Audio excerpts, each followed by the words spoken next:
Mega family పని అయిపోయింది, వరుసగా ఫ్లాప్స్ వస్తున్నాయి. ఆచార్య కానీ, గేమ్ చేంజర్ కానీ మాట్లాడే ఈ ఒక విషయం ట్రైలర్ రిలీజ్ చేసినప్పుడు కొన్ని నెగిటివ్ కామెంట్స్ వచ్చాయి. కొంతమంది పేటిఎం బ్యాచ్ అలా చేశారని అనుకోవచ్చు. అంటే చిరంజీవి గారి బ్లడ్ బ్యాంక్లో మేము బ్లడ్ డొనేషన్ క్యాంప్స్ ఇవన్నీ చూసుకొని బ్లడ్ డొనేట్ చేసి, అలాగే నిన్న జరిగిన శిల్పకళ హైటెక్ సిటీలో జరిగిన ఫంక్షన్లో ఆ ఈవెంట్కి అటెండ్ అయ్యి ఈరోజు ఇక్కడికి వచ్చాము అన్నయ్య ట్రైలర్ లాంచ్ ఈవెంట్కి.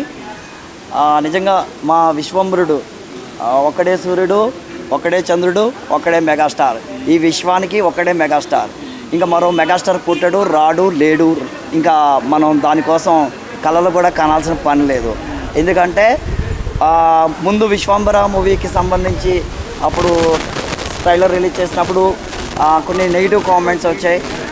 కొంతమంది పేటిఎం బ్యాచ్ అలా చేశారని అనుకోవచ్చు. సేమ్ టైం చిరంజీవి గారు కూడా గ్రాఫిక్స్ వర్క్, విఎఫ్ఎక్స్ వర్క్ కానీ ఇంకొంచెం సంతృప్తికరంగా లేవని చెప్పి ఆయన ఇన్వాల్వ్మెంట్తో మంచిగా మొత్తం అవుట్పుట్ ఉండాలని చెప్పి ఎందుకంటే ఒక పాన్ ఇండియా లెవెల్లో సినిమాని రిలీజ్ చేస్తున్నారు. చాలా బాగుంది. ఆయన లుక్స్ కానీ, ఆయన స్టైల్ కానీ, ఆయన డ్యాన్స్ కానీ, ఆయన గ్రేస్ కానీ ఎవరైనా మ్యాచ్ చేయగలరా సార్? అది ఇంపాసిబుల్, అది జరగని పని. ఇంతగా కామెడీ టైమింగ్ అంటేనే వేరు కదా. ఈసారి అనిల్ రావుపూడి గారు కామెడీ సినిమాలకు పెట్టింది పేరు. ఎలా చూపిస్తారు అనుకుంటున్నారు? బాగుంటుందండి. ఆయన కామెడీ టైమింగ్ చిరంజీవి గారికి బాగుంటుంది. ఆయన చేసిన F1, F2 మొన్న వచ్చిన సంక్రాంతికి వస్తున్న సినిమాలు కానీ అనిల్ రావుపూడి గారికి కూడా మంచి గ్రిప్ ఉంది. కామెడీ మీద మంచి పట్టు ఉంది. ఆయన నార్మల్గా కూడా చాలా జోవియల్గా సరదాగా ఉండే మనిషి. అలాంటి డైరెక్టర్ గారు ఇలాంటి మెగాస్టార్ని చేతిలో ఆయన మరి అవకాశం ఆయన నిజంగా ఆయన అదృష్టం అంతే. మెగా ఫ్యామిలీ పని అయిపోయింది, వరుసగా ఫ్లాప్స్ వస్తున్నాయి. ఆచార్య కానీ, గేమ్ చేంజర్ కానీ మాట్లాడే ఈ ఒక విషయం ఈ మాట మాట్లాడే వాళ్ళకి పని అయిపోయింది కాబట్టే మా మెగాస్టార్ని తలుచుకుని ఆయన కోసం మాట్లాడుకుంటూనే వార్తల్లోకి ఎక్కుతారు. వాళ్ళకి ఒక రికగ్నిషన్ వస్తుందని చెప్పి వాళ్ళు అలాంటి పనులు చేస్తారు. అంతే అంతే. అది ఇప్పుడే కాదు సార్, అది ఎప్పుడు ఉండేదే. ఎందుకంటే చిరంజీవి గారు ప్రజాసేవ చేయాలనుకుని ప్రజారాజ్యం పార్టీ పెట్టి అసలు దానికన్నా ముందు చిరంజీవి చారిటబుల్ ట్రస్ట్ స్థాపించి బ్లడ్ డొనేషన్, ఐ డొనేషన్, అలాగే మొన్న కరోనా టైంలో ఆక్సిజన్ బ్యాంకు పెట్టి ఎన్నో సేవా కార్యక్రమాలు అందించారు. ఈ రోజు వరకు ఒక 10 లక్షల మందికి ప్రాణదానం కలిగింది చిరంజీవి గారి బ్లడ్ బ్యాంక్ వల్ల. ఒకరు బ్లడ్ డొనేట్ చేస్తే 3 ప్రాణాలు నిలబడతాయండి. అది ప్లేట్లెట్ ద్వారా, ప్లాస్మా ద్వారా, బ్లడ్ ద్వారా. ఈ మూడింటిని 3 విభాగాలుగా ఉపయోగించి 3 ప్రాణాలకు ఉపయోగిస్తారన్నమాట ఒకరు బ్లడ్ డొనేట్ చేస్తే.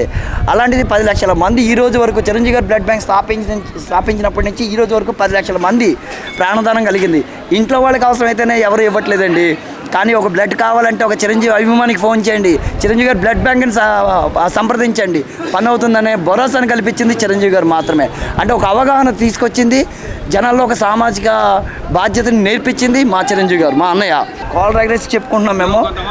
దాన్ని కూడా డబ్బులకు అమ్ముకుంటున్నాడు. అది ఇది చిరంజీవి గారు బ్లడ్ ఎప్పుడో అలాంటి పాత ఏదో అంటారు, ఇవన్నీ పాత మాటలు. దానికి సమాధానాలు వెళ్ళిపోయి ఆ మాట అన్న వాళ్ళకి పరువు దెబ్బ నష్టం కేసేసి అన్ని రకాలుగా 10 లక్షల వరకు సంథింగ్ అమౌంట్ కూడా వాళ్ళు నష్టపరిహారం చెల్లించి అన్నీ చేసుకుని వచ్చారు. ఎవరు బ్లడ్ అమ్ముకుంటున్నారండి? అసలు ఏ బ్లడ్ బ్యాంక్లో ఏ బ్లడ్ అంటే ఒక పేషెంట్ తాలూకా బ్లడ్ ఎవరికైనా క్లయింట్కి మ్యాచ్ చేయాలంటే దాని తాలూకా స్టోరేజ్ ఛార్జెస్, అలాగే మ్యాచ్ అవుతుందా లేదా, ఎటువంటి టెస్ట్ క్లినికల్ టెస్టులు లేకుండా బ్లడ్ ఎలా ఎక్కించేస్తారండి ఒకరి దగ్గర తీసుకున్న బ్లడ్ని? అది మినిమం ఛార్జ్ 450, 500, 550 ఇలా ఉంటుంది. అది ఏ బ్లడ్ బ్యాంక్లోనూ కామన్.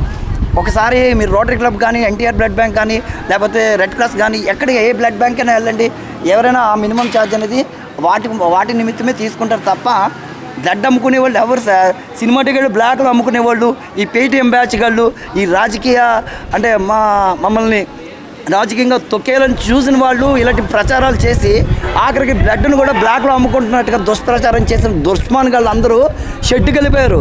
మీకు తెలుసు కదా, షెడ్డుకి వెళ్ళిపోయారు. ఇంకా ఫ్యూచర్లో కూడా కనిపించరు. అది రాసుకోండి. ఇది జరిగిపోయింది. ఇంకా ఫ్యూచర్లో కూడా ఇంకా ఇలాంటి వాళ్ళు రాలేరు కూడా.